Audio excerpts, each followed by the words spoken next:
नमस्कार। हम राजस्थान का सामान्य अध्ययन कर रहे हैं। हम पढ़ रहे थे राजस्थान का स्वतंत्रता संग्राम, जिसके तहत आज हम पढ़ रहे हैं 1857 की क्रांति के तत्कालीन कारण। भारत में 1857 ईस्वी की क्रांति का मुख्य कारण एनफील्ड राइफल चलाने का था।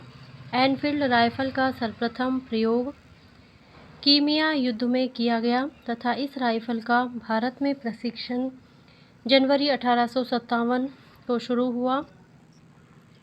एनफील्ड राइफल के बारे में भारतीय सैनिकों में अफवाह फैली कि इस बंदूक के कारतूस पर सूअर व गाय की चर्बी लगी होती है, जिससे भारत में निवास करने वाले हिंदू और मुस्लिम सैनिकों का धर्म भ्रष्ट होता है। इसलिए इस बंदूक का सर्वप्रथम विरोध 26 फरवरी 1857 को बुरहानपुर यूपी छावनी में किया गया। ध्यातव्य रहे, एनफील्ड राइफल की जगह पहले ब्राउन बेस नामक बंदूक का प्रयोग किया जाता था।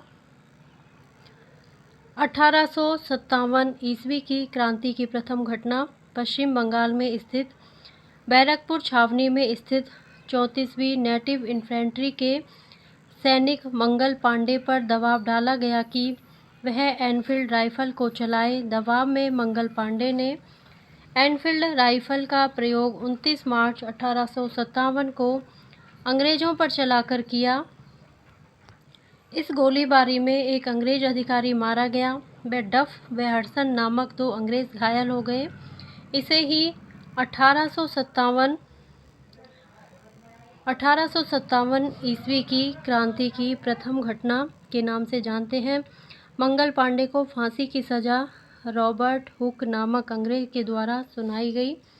8 अप्रैल 1857 को मंगल पांडे को फांसी दे दी गई। ध्यातव्य रहे, राजस्थान का मंगल पांडे अमरचंद्र बांठिया को कहा जाता है।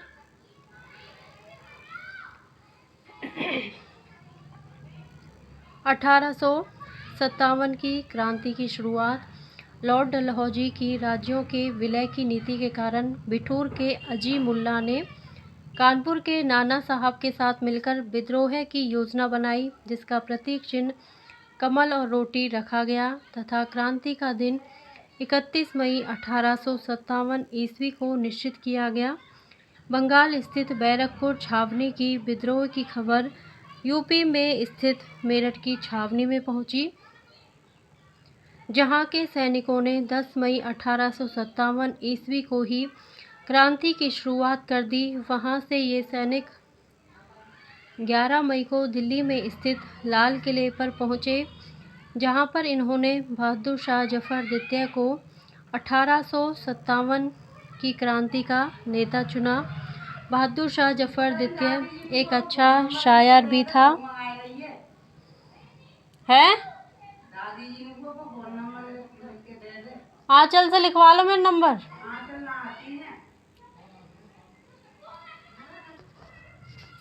बहादुर शाह जफर के बारे में कहा जाता है कि हे बहादुर, तू कितना बदनसीब है कि हे बहादुर, तू कितना बदनसीब है कि तुझे दफनाने के लिए 2 गज ज़मीन भी अपने देश में नहीं मिली, क्योंकि इसकी मृत्यु रंगून, म्यांमार, बर्मा में 10 मई 1862 ईस्वी को हुई थी। बहादुर शाह जफर का जन्म दिल्ली में हुआ। 1837 ईस्वी में वह मुग़ल बादशाह बना, जिसे हम अंतिम मुग़ल शासक कहते हैं। ये भी जाने, अंग्रेज़ों की तरफ से देशी राजाओं से मित्रता करने वाला पहला अंग्रेज़ चार्ल्स मैडकॉफ था। अंग्रेज़ों द्वारा गोद निषेध नीति के तहत राजस्थान में सर्वप्रथम ब्यावर को साम्राज्य का अंग बनाया। लॉर्ड डलहौजी ने 1848 ईस्वी में गोद निषेध नीति या हड़प नीति का उद्घोष किया, जिसके अंतर्गत कोई देशी राजा या नरेश पुत्रादि के अभाव में पुत्र गोद नहीं ले सकता था। लॉर्ड डलहौजी को आधुनिक भारत का निर्माता कहा जाता है। अगले पार्ट में हम पढ़ेंगे राजस्थान में 1857 की क्रांति की शुरुआत। अभी के लिए इतना ही। मेरा वीडियो पसंद आता है तो प्लीज़ इसे लाइक करें, शेयर करें और मेरे चैनल को सब्सक्राइब करें। Thank you.